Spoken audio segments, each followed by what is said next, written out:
இந்த தர்பூசணிய இன்ஜெக்ஷன் மூலமா கலர் வர வச்சிருக்காங்க அப்படின்னு சொல்லி வீடியோ வெளியிட்டு இருக்காங்க. இதுவும் ஒரு வகையான தண்ணி தான். இத நிறமாற்றப்பட்டிருக்காங்க.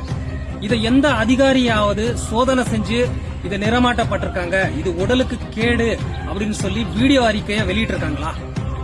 கடைசியா விவசாயிங்க வயிற்றுல தான் அடிக்கிறாங்க. இதனால ஆயிரக்கணக்கான ஏக்கர் தர்பூசணி சாகுபடி செஞ்ச விவசாயிகள் பெரிதளவுல பாதிப்படைச்சிருக்காங்க. இப்ப நீங்க பாக்குறது நிறமூற்றப்பட்ட செயற்கை முறையில உருவாக்கப்பட்ட குளிர்பானங்கள். அடுத்ததா நம்ம விவசாயிகள் விளைஞ்ச தர்பூசணி. உணவுத்துறை பாதுகாப்பு அதிகாரிகள் தர்பூசணியை சோதனை செஞ்சு இன்ஜெக்ஷன் மூலமா தர்பூசணிக்கு கலர் கொடுக்கறாங்க. ரெட் கலரா மாறுறதுக்காக ஊசி மூலமா அவங்க கலரை நிறமாற்றப்படுறாங்க அப்படின்னு சொல்லியிருந்தாங்க.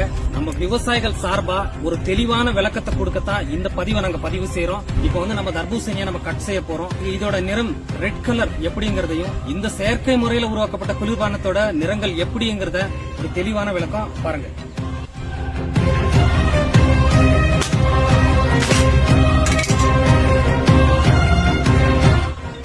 இப்ப நம்ம விவசாயிகள் விளைஞ்ச தர்பூசணியோட இயற்கையான நிறத்தை நம்ம காட்ட போறோம்.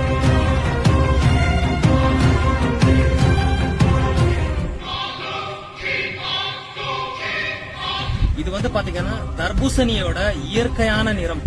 அதாவது இந்த ரெட் கலர் எந்த ஒரு இன்ஜெக்ஷனும் போடாம நம்ம விவசாயிகள் விளைஞ்ச தர்பூசணியோட இயற்கையான நிறம். இப்ப அடுத்ததா நம்ம பார்க்க போறது நாவப்பழம்.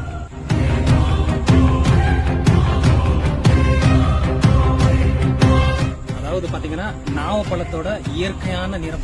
ஒவ்வொரு பழத்துக்கும் ஒவ்வொரு நிறம் இருக்கு. இப்ப அடுத்ததா நம்ம பார்க்க போறது செயற்கை முறையில உருவாக்கப்பட்ட குளிர்பானங்கள், செயற்கை முறையில நிறமூட்டப்பட்ட குளிர்பானங்கள். இத பாருங்க.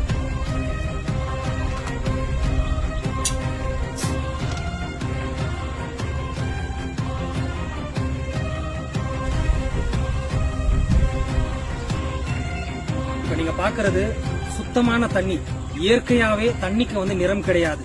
இது செயற்கை முறையில நிறமூற்றப்பட்ட குளிர்பானம். இயற்கையாவே தண்ணிக்கு நிறம் கிடையாது.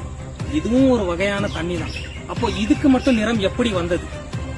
இத எந்த ஒரு அதிகாரியாவது சோதனை செஞ்சு இந்த குளிர்பானம் நிறமூற்றப்பட்ட செயற்கை முறையில நிறமூற்றப்பட்ட குளிர்பானம் உடலுக்கு கேடு அப்படின்னு சொல்லி யாராவது ஒரு அறிக்கையை கொடுத்திருக்காங்களா?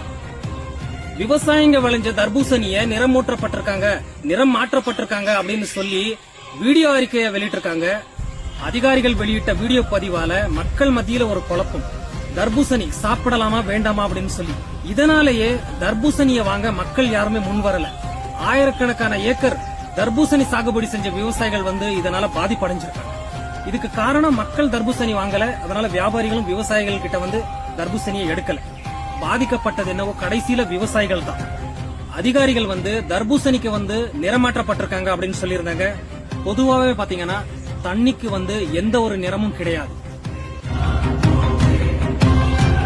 சுத்தமான தண்ணி. இப்போ இதுவும் ஒரு வகையான தண்ணி தான். இப்போ இதுக்கு நிறம் மாற்றப்பட்டிருக்காங்க. இதை எந்த ஒரு அதிகாரியாவது சோதனை செஞ்சு இது உடலுக்கு கேடு அப்படின்னு சொல்லி அறிக்கைய வீடியோவை வெளியிட்டு இருக்காங்களா? கடைசியா அங்க சுத்தி இங்க சுத்தி பாத்தீங்கன்னா விவசாயிங்க வயிற்றுல தான் அடிக்கிறாங்க. தர்பூசணி விவசாயி கிட்ட இருந்து தோட்டத்துல அறுவடை செஞ்சு வர்றதுக்கு 4 நாள் 5 நாள் ஆகும். அதுக்கு அப்புறமா தர்பூசணி ஒரு ஊசியோ ஒரு குச்சியோ எடுத்து குத்துனா 3 நாள்ல அதுவாவே கெட்டுரும். இத விவசாயிகளோ வியாபாரிகளோ யாரும் செய்ய வாய்ப்பு இல்ல. அதனால ஏதோ ஒரு இடத்துல யாரோ ஒருத்தர் செஞ்ச தவறால இப்ப மொத்த பேரும் பாதிப்படைஞ்சிருக்காங்க. இதுல முழுக்க விவசாயிகள் பெரிதளவுல பாதிப்படைஞ்சிருக்காங்க. இப்போ தர்பூசணி 1 கிலோ 3 ரூபாய் 4 ரூபாய்க்கு எடுக்க ஆள் இல்ல விவசாயிங்க கிட்ட. உண்மைத்தன்மையை ஆராயாம அதிகாரிகள் வெளியிட்ட வீடியோவால விவசாயிகளோட வாழ்வாதாரம் பெரிதளவுல பாதிப்படைஞ்சிருக்கு. இப்போ அந்த அதிகாரிகளை நம்ம தமிழக விவசாயிகள் பாதுகாப்பு சங்கம் சார்பா நாங்க வன்மையா கண்டிக்கிறோம். இப்போ இந்த செயற்கை முறையில நிறமூற்றப்பட்ட செயற்கை முறையில உருவாக்கப்பட்ட இந்த குளிர்பானங்களுக்கு யார் நடவடிக்கை எடுப்பாங்க? இத பத்தின உங்களோட கருத்தை கமெண்ட் பாக்ஸ்ல தெரிவிங்க.